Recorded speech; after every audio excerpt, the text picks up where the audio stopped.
SP Shimla के एक press वक्तव्य को मैंने सुना, जो कि सिर्फ 3-4 पत्रकारों को बुलाकर ही दिया गया था। तो उसको प्रेस कॉन्फ्रेंस भी नहीं कह सकते, लेकिन कुछ चैनल्स ने उसको लाइव चलाया है। एसपी शिमला उसमें कह रहे हैं कि सुधीर शर्मा ने हाई कोर्ट की जो प्रोसीडिंग चल रही थी उसको लाइव दिखाया, और उससे एसपी शिमला की छवि जो है वो खराब हो गई, केस खराब हो गया।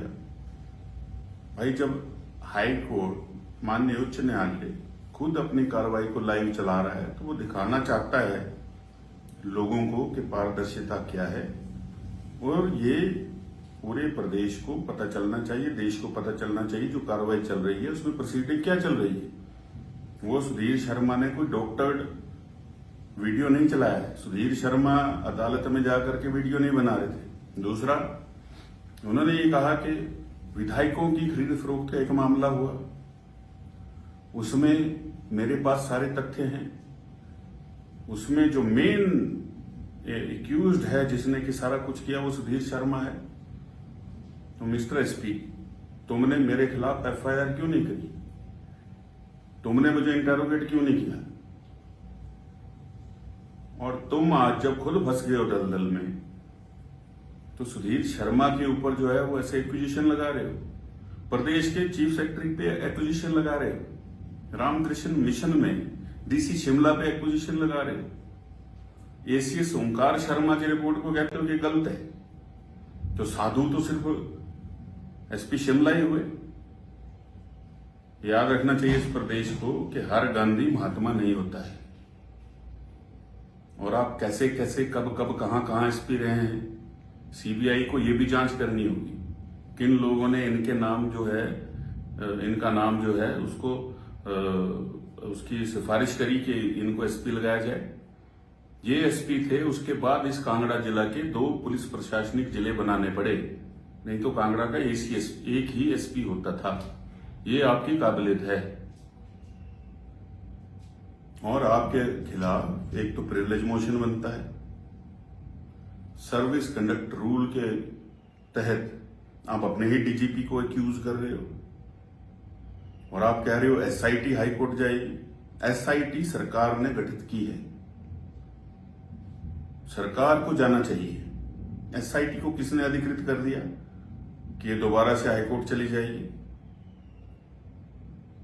किसने ये ताकतें जो हैं वो एसपी शिमला को दे रखी हैं? और पंकज कुमार को, एएसआई को अब आपने सस्पेंड कर दिया, फिर छुट्टी भेज दिया। पंकज कुमार को लगाया किसने था? वो किसके अंडर आता है? तुम्हारे अंडर आता है। वो पेन ड्राइव लेके कैसे गायब हो गया?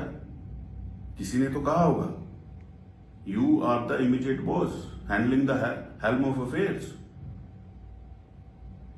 ये सारी की सारी उंगलियां, और जब हाईकोर्ट ने कह दिया कि मामला सीबीआई देखेगी, उसके बाद पत्रकार वार्ता करना, मैं समझता हूं अपने आप में तथ्यों को छुपाने का काम कर रहे हैं। मैंने आज क्रिमिनल डेफमेशन एसपी शिमला के अगेंस्ट डाला है, उनको सर्व कर दिया है। न्याय के लिए चाहे एसपी हो चाहे कोई भी हो, हम लोगों को लड़ाई लड़नी है।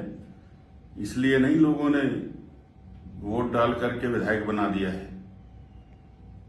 आपके प्रदेश की आधी पुलिस झंडे डंडे लेकर, पोस्टर लेकर के विधानसभा धर्मशाला के अंदर बाय इलेक्शन में घूम रही थी सिविल वर्दी में। सारी सूची हमारे पास है। ये आप लोगों का किरदार है, ये आप लोगों की जो है वो पर्दापोशी हर चीज के अंदर है, और धिक्कार है आपकी आत्मा पर कि जो ईश्वर ने इतने पद पर पहुंचा दिया, और उसके बाद कहते हो कि मेन मास्टरमाइंड सुधीर शर्मा था राज्यसभा चुनाव में। तुमने आज तक चार्जशीट दायर क्यों नहीं करी हाईकोर्ट में? क्यों जिम्मेवारियों से भाग रहे हो? क्यों बार बार अपनी सफाई इस प्रकार से देने का प्रयास कर रहे हो? जो आपने आज पत्रकार वार्ता की है उससे स्पष्ट लगता है कि चीफ सेक्रेटरी से भी ऊपर के किसी व्यक्ति का आपके सिर पर हाथ है। जो आप अपनी पत्रकार वार्ता में डीजीपी को नहीं मान रहे हो, चीफ सेक्रेटरी को नहीं मान रहे हो, तत्कालीन डीसी शिमला को नहीं मान रहे हो, और खुद को ये तय करने पर लगे हो कि मैं ही साफ हूं, बाकी तो सारे लोग जो हैं वो कल्प्रिट हैं।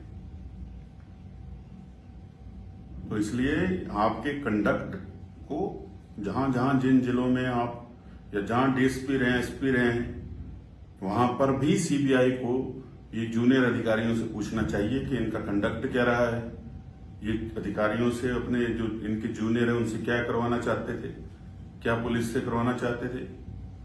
एएसआई पंकज कुमार को मेरा निवेदन है आज की इस वार्ता के अंदर कि मिनिस्ट्री ऑफ होम अफेयर्स उनको सुरक्षा दे, कहीं ऐसा ना हो कि विमल नेगी की तरह उनकी भी किसी दिन कहीं लाश मिले और ऐसे ऐसे लोग उसको जो है फिर वो लीपापोती करने में लग जाए। और शर्म की बात है कि इस प्रदेश के अंदर आज ऐसे हालात बने हैं कि जहां ऐसे अधिकारी सरकार के साथ हैंड इन ग्लव होकर के ऐसी चीजें कर रहे हैं कि जिससे ऐसा लगता है कि हम हिमाचल में रह ही नहीं रहे। इन चीजों के ऊपर न्याय होना चाहिए, माननीय उच्च न्यायालय को देखना चाहिए कि क्यों जब निर्णय आ गया तो उसके बाद 3-4 मीडिया के लोग जो वहां गए हैं उन मीडिया हाउसेस का भी संज्ञान लेना चाहिए। पत्रकार वार्ता खुले में होती है, ऐसे छुप छुप करके जो है वो पत्रकार वार्ता नहीं की जाती। कि व्यक्ति तभी करता है और दूसरों पर कीचड़ तभी उछालता है जब उसको पता हो कि अब मैं दलदल में डूब गया हूं, यहां से निकलने का रास्ता नहीं। और कहा गया कि हमें तो धमकियां मिलती हैं, डराया जाता है। अगर हमने धमकी दी थी तो आप तो प्रशासनिक अधिकारी हैं पुलिस के, आपको संज्ञान लेकर के कार्रवाई करनी चाहिए थी। किसने धमकी दी, कब धमकी दी, और डर किस बात का अगर साफ हो, और खुद ही अपने मुंह में या मिट्ठू बनना कि मैं ही ईमानदार हूं, बाकी सारा जो सिस्टम है वो करप्ट है, भ्रष्टाचार में लिप्त है। तो ये खुद को अपने सर्टिफिकेट खुद देना बंद करें। जो कार्रवाई चल रही है उसको चलने दें, और जो भी केस एसआईटी को करना है उसको करे। हम लोग सच के साथ चलने वाले लोग हैं, सच से पीछे भागेंगे नहीं। जय भारत।